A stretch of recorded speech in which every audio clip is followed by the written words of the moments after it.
Hello ഫ്രമിലി, welcome back. കുറേ നാൾക്ക് ശേഷം എല്ലാ ഫ്രമിലിക്കും സ്വാഗതം പറയുമ്പോൾ വെരി എക്സൈറ്റഡ്. സീസൺ 4 എത്താൻ ഇനി ദിവസങ്ങൾ മാത്രം. പുതിയ സീസൺ കാത്തിരുന്ന് കണ്ടതോടി മറന്നുപോയി സത്യം പറഞ്ഞ. എന്തായാലും സീസൺ 4ലേക്ക് കടക്കും മുന്നേ കഴിഞ്ഞ സീസണുകളെ കുറിച്ച് നമുക്കൊന്ന് അറിഞ്ഞാലോ? എല്ലാറ്റിനെയും തുടക്കത്തിൽ നിന്ന് തന്നെ നമുക്ക് തുടങ്ങാം, ഫസ്റ്റ് സീസണിൽ നിന്ന്. അപ്പോൾ ലെറ്റ്സ് ഗോ ലവ്ലീസ്.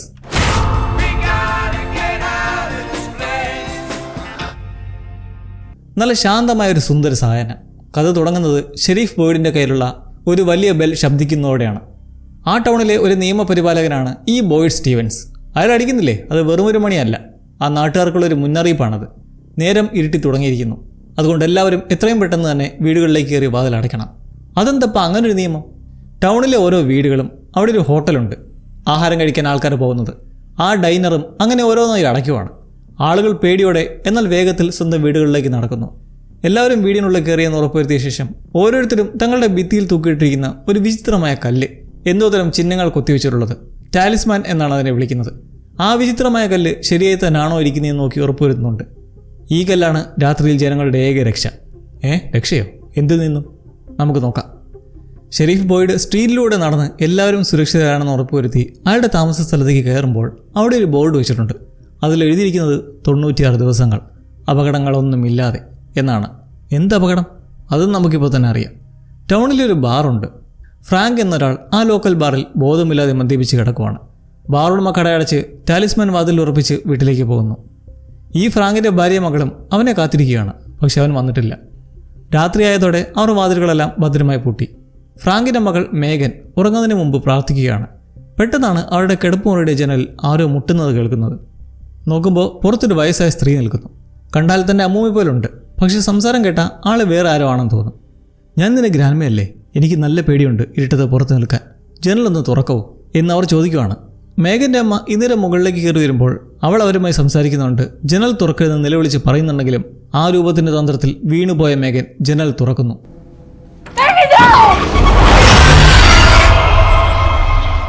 നിമിഷങ്ങൾക്കകം അവൾക്ക് മനസ്സിലായി അത് തൻ്റെ ഗ്രാൻമ അല്ലായിരുന്നു, അതൊരു രാക്ഷസ രൂപമായിരുന്നു, മോൺസ്റ്റർ. രാത്രിയിൽ മനുഷ്യരെ പിച്ചി ചീന്താൻ നടക്കുന്ന മോൺസ്റ്റേഴ്സ്.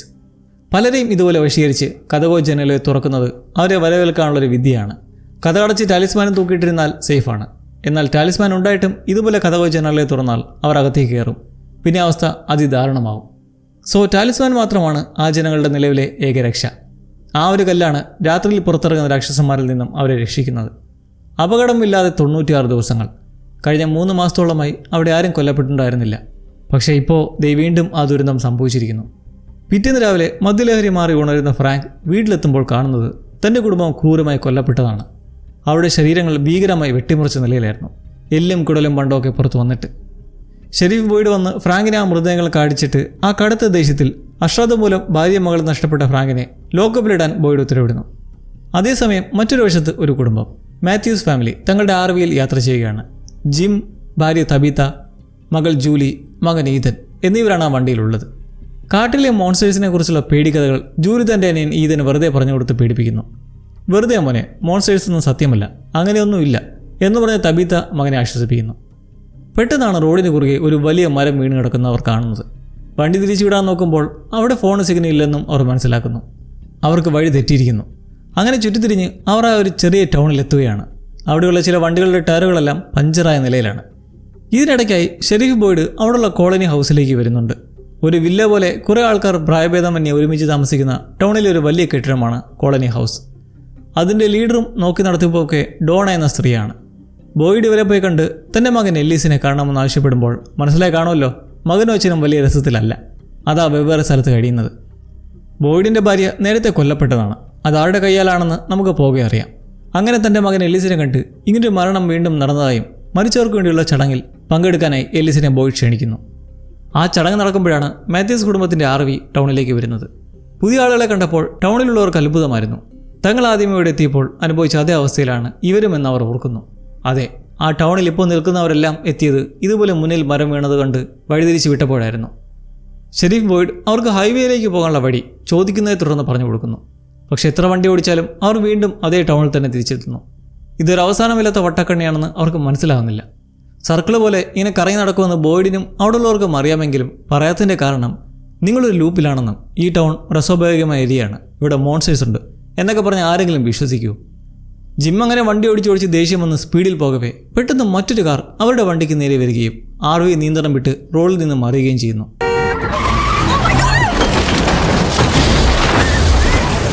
വണ്ടിയിലുള്ള എല്ലാവർക്കും പരിക്കേറ്റു. ഈതൻ്റെ കാലിൽ ഒരു കമ്പി തുളച്ചു കയറി അവൻ ഗുരുതരാവസ്ഥയിലായി.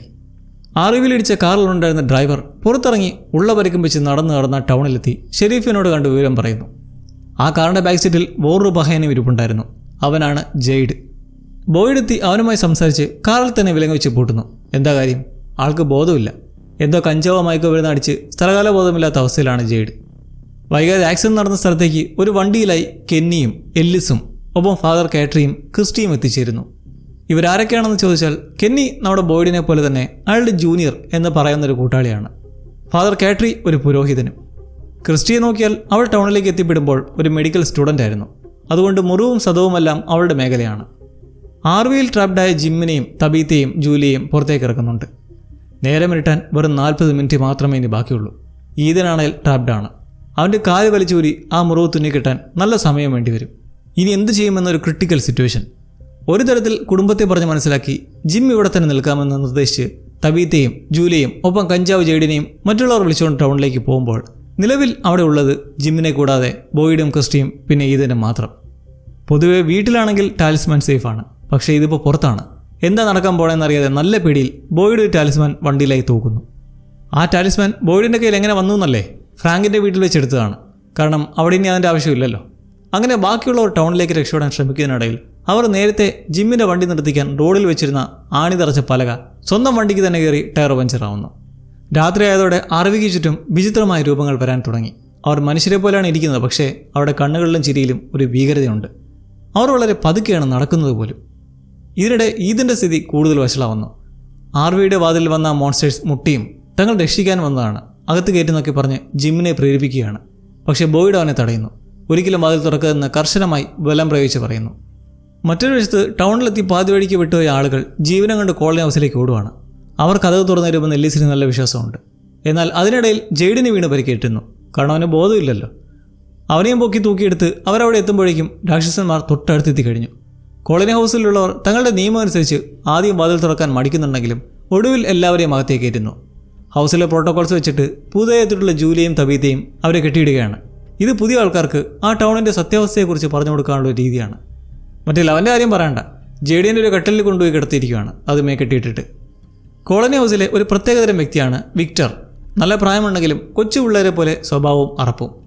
അവൻ അടുക്കളയിൽ പോയി ഒരു ടിന്നെടുത്ത് കഴിച്ചുകൊണ്ടിരിക്കുമ്പോൾ തൊട്ടടുത്ത് കെട്ടിയിരുത്തിയിട്ടുള്ള ജൂലിയെ തുറിച്ചു നോക്കുന്നത് അവളെ അസ്വസ്ഥയാക്കുന്നു. ഫാത്തിമ എന്നൊരു പെൺകുട്ടി വന്ന് അവളെ ഒന്ന് റിലാക്സ്ഡ് ആക്കി തൻ്റെ ഒപ്പം കൊണ്ടുപോയിട്ട് പുറത്തുള്ള രൂപങ്ങൾ വെറും രാക്ഷസന്മാരല്ലെന്നും അവ മനസ്സിനെ സ്വാധീനിച്ച് അകത്ത് കയറാൻ ശ്രമിക്കുമെന്നും അവൾ അവിടുത്തെ ഓരോ കാര്യങ്ങൾ പറയാൻ തുടങ്ങുന്നു. ഈ ഫാത്തിമ നമ്മുടെ എല്ലീസിൻ്റെ കാമുകി കൂടിയാണ് കേട്ടോ. ആർവിക്കുള്ളിൽ ബോയ്ഡ് കാര്യങ്ങൾ വിശദീകരിക്കുന്നു. ഈ ടാലിസ്മാൻ ഉണ്ടെങ്കിൽ മാത്രമേ അവർക്ക് രക്ഷയുള്ളൂ. മോൺസ്റ്റേഴ്സ് ആകട്ടെ ആർവിയുടെ മുകളിൽ കയറി മാന്തിക്കൊണ്ടിരിക്കുകയാണ്. ഇതിനിടയിൽ ക്രിസ്റ്റിയും ജിമ്മും ചേർന്ന് ഈതൻ്റെ കാലിലെ കമ്പി പുറത്തെടുക്കുന്നു. ക്രിസ്റ്റി ഒരു മെഡിക്കൽ വിദ്യാർത്ഥി എന്നതിനൊപ്പം ജിം ഒരു തീം പാർക്ക് എഞ്ചിനീയർ ആണെന്നും നമ്മളിവിടെ അറിയുമ്പോൾ ഈതന് ബോധം വരുമ്പോൾ അവൻ്റെ വിചിത്രമായ മുറിയും കുറേ ഡ്രോയിങ്സും ഒക്കെ സ്വപ്നത്തിൽ കണ്ടു എന്ന് പറയുന്നു. ഒരു കാര്യം, കോളനി ഹൗസിലെ വിക്ടറിൻ്റെ മുറിയാണ് ഈതൻ സ്വപ്നത്തിൽ കണ്ടിരിക്കുന്നത്. ക്രയോൺ വെച്ച് പടം വരയ്ക്കുന്ന ഹോബി വിക്ടറിന് ഇതുവരെ വിട്ടുമാറാത്ത ഒന്നാണ്. ടൗണിലെ ഡൈനറിൽ ജോലി ചെയ്യുന്ന ഒരു പാവം പെൺകുട്ടിയാണ് സേറ. എന്നാൽ അവൾക്ക് ഈയിടയ്ക്കായി കുറച്ച് മാറ്റങ്ങളുണ്ട്. തൻ്റെ മൈൻഡിലെ ചില ശബ്ദങ്ങൾ സംസാരിക്കും. ടൗണിൽ നിന്ന് എല്ലാവരും രക്ഷിക്കാമെന്ന് നിൽക്കുന്ന ആ ശബ്ദങ്ങൾ പറയുന്ന നിബന്ധനകൾ അനുസരിച്ച് അവൾ ജെയ്ഡിനൊപ്പം വന്ന ആ ഡ്രൈവറെ ക്രൂരമായി കൊല്ലുന്നു. ഡോണ തബീത്തയോട് തൻ്റെ കഥ പറയുകയാണ്. 3 വർഷം മുമ്പ് ഒരു നായാട്ടിന് വന്നതായിരുന്നു അവരും സഹോദരിയും. റോഡിൽ വീണ് കിടന്ന ആ മരം കണ്ടതോടെയാണ് അവരും ഇവിടെ പെട്ടുപോയത്. സഹോദരിയെ മോൺസ്റ്റേഴ്സ് അവരുടെ മുമ്പിൽ വെച്ച് കൊന്നു കൊലവിളിച്ചു. 3 വർഷമായി താൻ ഇവിടെ നരയിക്കുകയാണെന്ന് ഡോണ പറയുന്നതെല്ലാം കേട്ട് തബീത്തയ്ക്ക് വിശ്വസിക്കണോ വേണ്ടെന്ന് പ്രാന്ത് പിടിച്ചു വന്ന അവസ്ഥയും. നേരം വെളുത്തോടെ ആർവിക്കുള്ളിലുണ്ടായിരുന്നവർക്ക് താൽക്കാലിക ആശ്വാസമായി.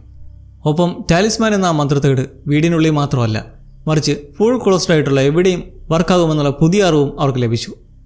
എന്തായാലും പകൽ വെളിച്ചത്തിൽ ആ മോൺസ്റ്റേഴ്സ് പുറത്തിറങ്ങില്ല എന്നൊരു വിശ്വാസം അവർക്കിപ്പോഴുണ്ട്. ഇതുവരെ ഇറങ്ങിയിട്ടില്ല. രാവിലെ തന്നെ തബീത്തയും ജൂലിയും വണ്ടിയിലായി അവിടേക്കെത്തി ഒരുമിച്ച് ടൗണിലേക്ക് മടങ്ങുന്നു. ഇതിനിടയിൽ സേറ തൻ്റെ ഉള്ളിലെ ശബ്ദങ്ങൾ പറഞ്ഞു കേട്ട് മറ്റയാളെ കൊന്നപ്പോൾ ആ മരണം മോൺസ്റ്റേഴ്സ് ചെയ്താണെന്ന് തോന്നിപ്പിക്കാൻ അവൾ അവൻ്റെ മൃതദേഹം വെട്ടി വികൃതമാക്കിയിരുന്നു. ഒപ്പം വേറൊരു കാര്യം കൂടി ചെയ്തു. സന്ധ്യയ്ക്ക് വീട്ടിലേക്ക് പോകും മുന്നേ ക്രിസ്റ്റിയുടെ താമസ സ്ഥലമെന്നും ക്ലിനിക്കെന്നും പറയാവുന്ന ആ കെട്ടിടത്തിൻ്റെ വാതിൽ അവൾ തുറന്നിട്ടു. രാത്രിയായപ്പോൾ മോൺസ്റ്റേഴ്സ് അകത്തേക്ക് കടക്കുകയും ചെയ്തു. നമ്മൾ മുന്നേ കണ്ട കെന്നിയില്ലേ, അവൻ്റെ അച്ഛൻ മിസ്റ്റർ ലൂ ഡിമെൻഷ്യ മറവി രോഗം ബാധിച്ച ആളാണ്. നഴ്സായ ക്രിസ്റ്റി അദ്ദേഹത്തെ നോക്കുന്നുണ്ടായിരുന്നു. പക്ഷേ സാറ് ചെയ്ത ഈ പ്രവൃത്തി കാരണം രാത്രിയിൽ മോൺസ്റ്റേഴ്സ് അകത്ത് കയറുകയും മിസ്റ്റർ ലൂവിനെയും പരിചാരകയും ക്രൂരമായി വകവരുത്തി. സ്വന്തം അച്ഛൻ്റെ വികൃതമാക്കപ്പെട്ട ശരീരം കണ്ട് കെന്നി തകർന്നു പോകുന്നു. മാത്യൂസ് കുടുംബം ഇപ്പോൾ ടൗണിലെ നിയമങ്ങൾ പഠിച്ചു തുടങ്ങുകയാണ്. ഈതൻ ജനലിലൂടെ പുറത്തേക്ക് നോക്കുമ്പോൾ വെളുത്ത വസ്ത്രം ധരിച്ചൊരു കുട്ടി തന്നെ നോക്കി കൈകാട്ടുന്നതായി കാണുന്നു. A boy in white. അവൻ ഇതിനെ നോക്കി ചിരിക്കുന്നുണ്ടെങ്കിലും പക്ഷെ മറ്റാരും അവനെ കാണുന്നില്ല. ഈതൻ വെറുക്കനെ പറയുകയാണെന്നാണ് ജൂലിയും മറ്റുള്ളവരും വിചാരിക്കുന്നത്. പക്ഷെ സത്യത്തിൽ ആ കുട്ടി അവിടെ ഉണ്ട്. പിന്നീടൊരു സാഹചര്യത്തിൽ വിക്ടർ അടുത്തുള്ള മരങ്ങൾ അളക്കുന്നത് ശ്രദ്ധിക്കുന്ന ഈതൻ ചെല്ലുമ്പോൾ മരങ്ങൾ ഓരോ ദിവസവും നീങ്ങുകയാണെന്ന് വിക്ടർ പറയുന്നു. ഒപ്പം വിക്ടറും ആ ബോയ് ഇൻ വൈറ്റിനെ ഇടയ്ക്ക് കാണാറുണ്ടെന്നുള്ള കാര്യവും. അനിയനോട് ഓരോ പൊട്ടത്തരങ്ങൾ പറയുന്നത് കേട്ട് ജൂലി ഈതനെ വിക്ടറിൽ നിന്ന് അകറ്റി നിർത്താൻ ശ്രമിക്കുന്നു. അതിന് കാരണം വിക്ടർ ഒരു വിയേഡ് സ്വഭാവക്കാരനാണെന്നുള്ള അവളുടെ ധാരണയും.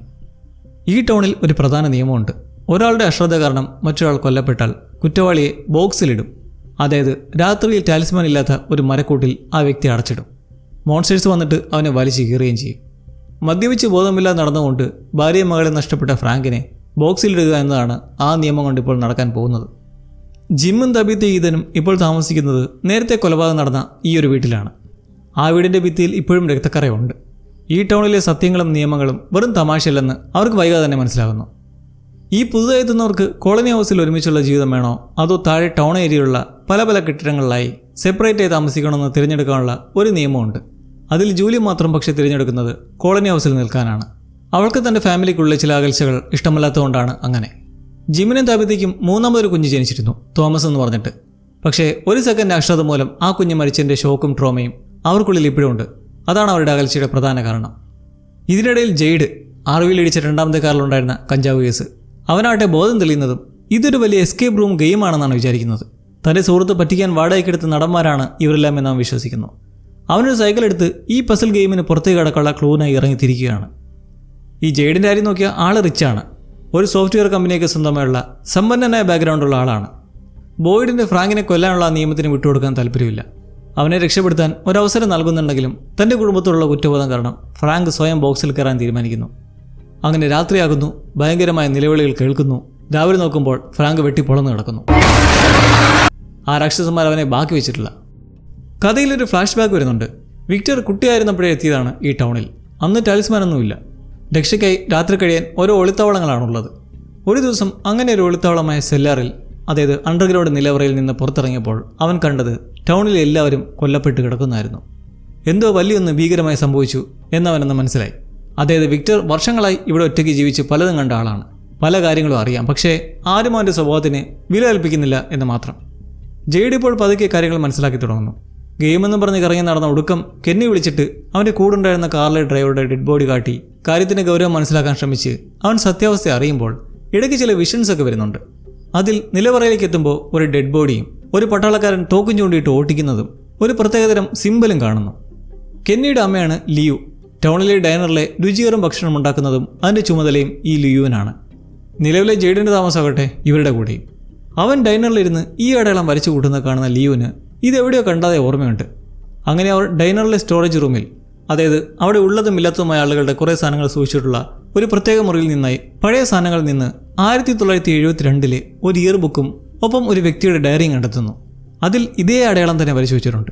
അതിനർത്ഥം വർഷങ്ങൾക്ക് മുൻപും ആരോ ഈ അടയാളം കണ്ടിട്ടുണ്ട് എന്നാണ്.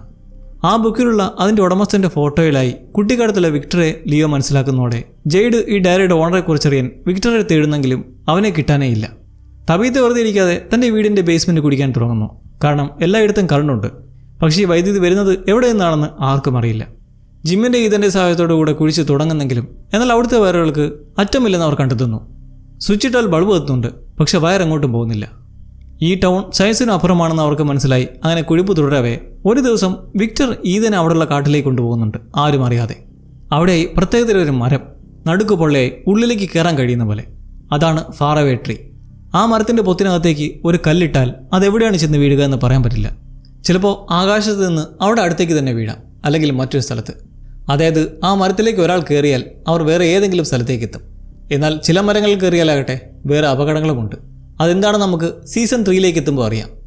വിക്ടർ ഇതിനെ ഇതൊക്കെ കാട്ടി ഓരോന്ന് പറഞ്ഞ് നടക്കുമ്പോൾ ജിമ്മും തബീത്തയും മകനെ കാണാൻ തേടി അവിടേക്ക് എത്തി ആരും അറിയാതെ കൊണ്ടുപോയതിന് വഴക്ക് പറഞ്ഞ് അവനെ വിരട്ടുന്നു. നമ്മുടെ സേറയില്ലേ, അവൾക്കൊരു സഹോദരനുണ്ട്.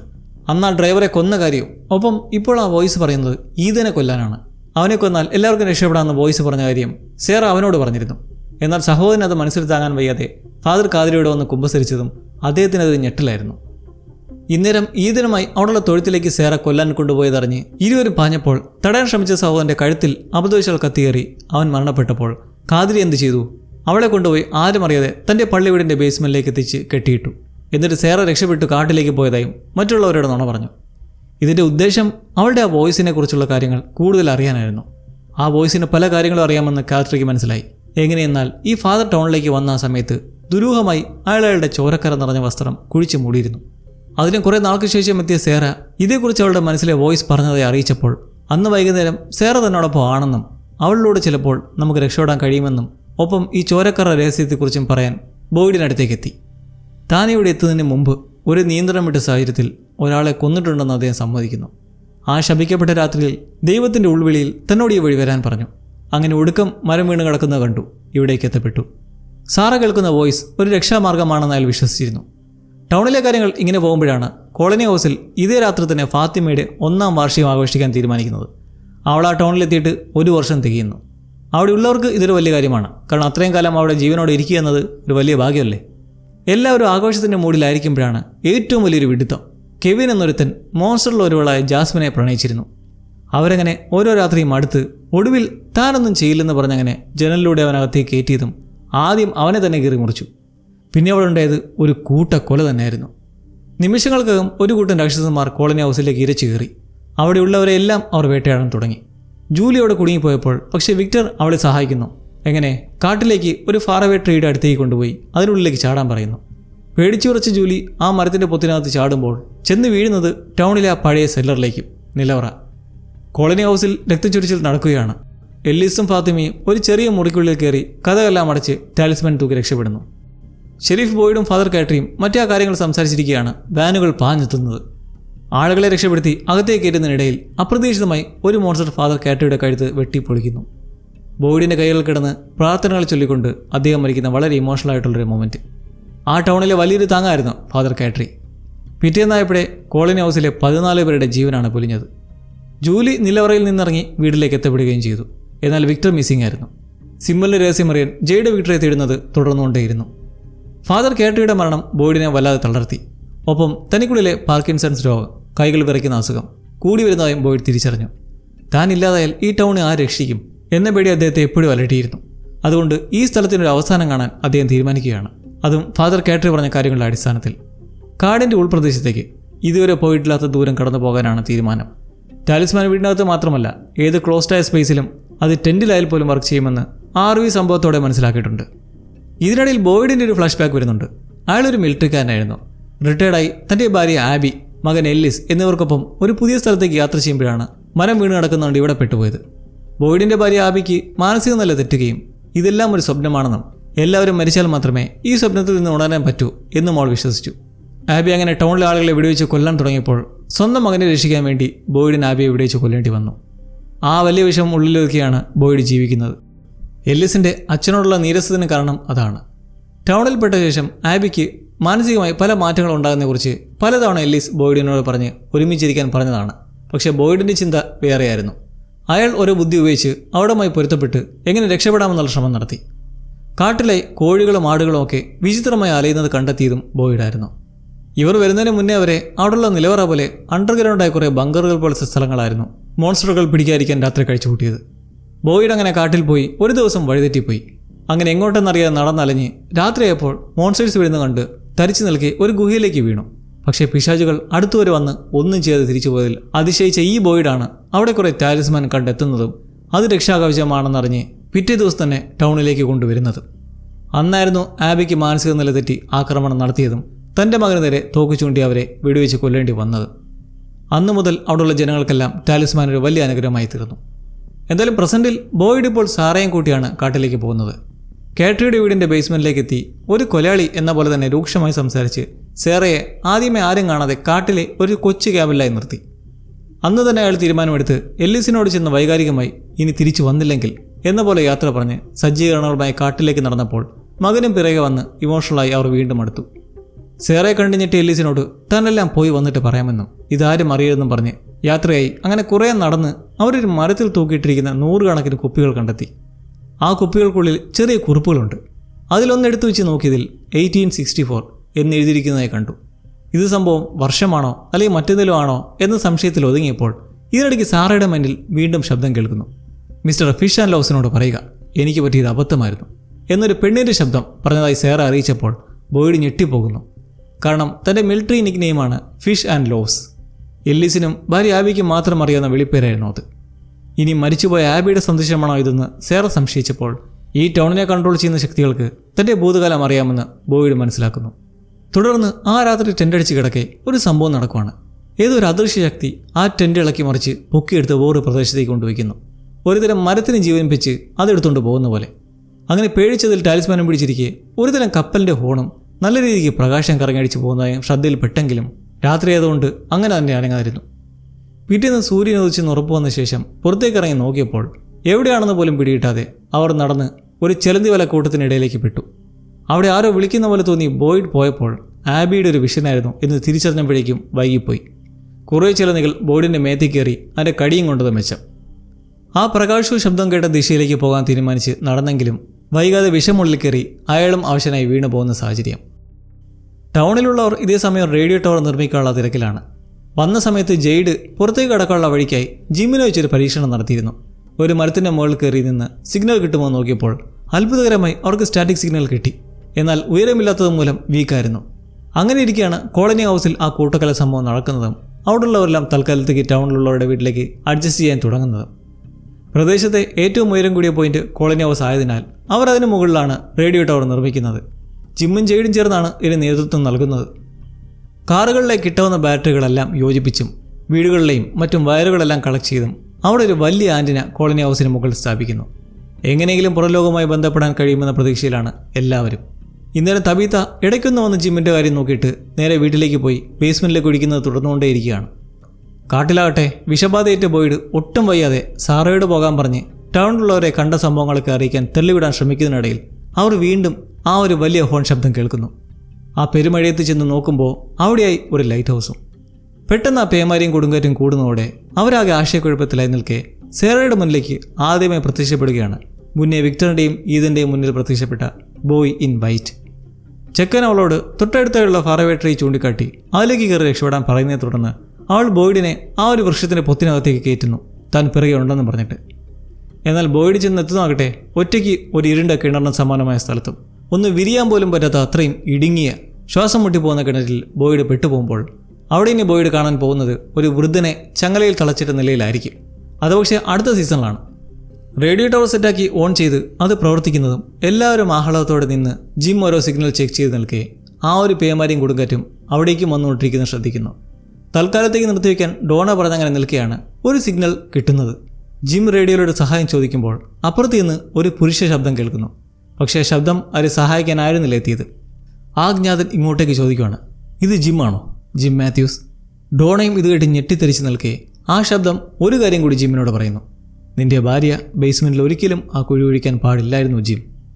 ഇത് കേൾക്കുന്നതും താബീത്തയ്ക്ക് ആപത്താണെന്ന് മനസ്സിലാക്കി ജിം വീട്ടിലേക്ക് പായുമ്പോൾ അതുപോലെ തന്നെ അവിടെ സംഭവിക്കുകയാണ്. തബീത്ത വെട്ടിക്കുഴിച്ച് അവിടെ പെട്ടെന്ന് വിണ്ട് കയറി അവൾ താഴേക്ക് പോകുന്നു. എന്നാൽ അടിയിലായി ഒരു ടണലാണ്.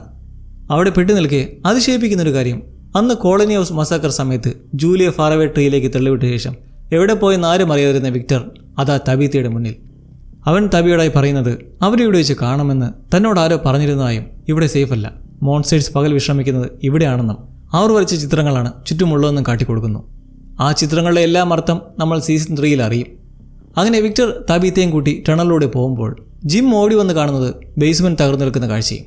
പാവം അയാളും ഇതുകൊണ്ട് തകർന്നു നിൽക്കെ അവിടെ ഒരു സംഭവം നടക്കുവാണ്. എപ്പോഴും തനിയെ പ്രവർത്തിച്ചുകൊണ്ടിരിക്കുന്ന ഡൈനറിലെ ഒരു പാട്ടുപെട്ടിയുടെ ബാക്ക്ഗ്രൗണ്ടിലായി അതാ വരുന്ന ഒരു പുതിയ വണ്ടി, ഒരു വലിയ ബസ്. Oh my God! സാധാരണ 1-2 അല്ലെങ്കിൽ 4 പേര് വരുന്നിടത്ത് ഇപ്പോൾ ഇതേ ഒരു വലിയ ബസ് നിറയെ ആളുകൾ ആ മരണക്കെണിയിലേക്ക് എത്തിയിരിക്കുകയാണ്. നമ്മൾ ഇത്രയും നേരം കണ്ട അപകടവും നിഗൂഢതയുമല്ല, ഇനി അതിൻ്റെ 10 മടങ്ങായിരിക്കും ഉണ്ടാകാൻ പോകുക എന്ന സൂചനയിൽ ഫ്രമിൻ്റെ ആദ്യ സീസൺ നമ്മളിവിടെ അവസാനിപ്പിക്കുകയാണ്. അപ്പോൾ ഇനിയുള്ള സംഭവങ്ങൾ എന്താണെന്ന് അറിയണ്ടേ? ഓർത്തെടുക്കണ്ടേ? എത്രയും പെട്ടെന്ന് തന്നെ നമുക്ക് വീണ്ടും കാണാം ഫ്രമിൻ്റെ 2ാം സീസണുമായി. വെയിൽ ആൻഡ് വാച്ച് ഫാം.